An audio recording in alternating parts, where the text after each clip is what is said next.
lahat. So ito po si Angelo, operator ng Smart 60cm DTF printer dito sa Uyo. So ngayong week, nakapag-operate na po yung Smart. So nakapag-run po ito ng 60 meters.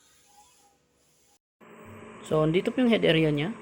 So panatili po natin malinis yung area na ito. So nandito po yung waste tank.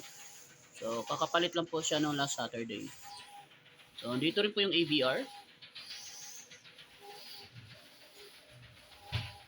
Saka po yung ground. So yung ink system naman po ay tama lang.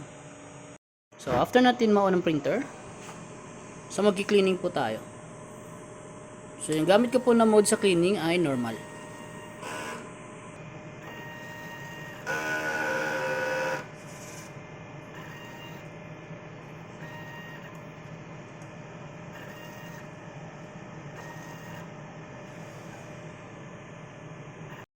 So dito naman po yung mga new supplies ko para sa Brilliant. So as of June 10, so updated po yung inventory. So punta naman po tayo sa mga na-consume. So last week, nagamit ako ng isang bote ng white ink, isang pack ng white powder, at isang 60cm DTF film. So dako naman tayo sa output po. So nakapag-run po ako ng 60 meters.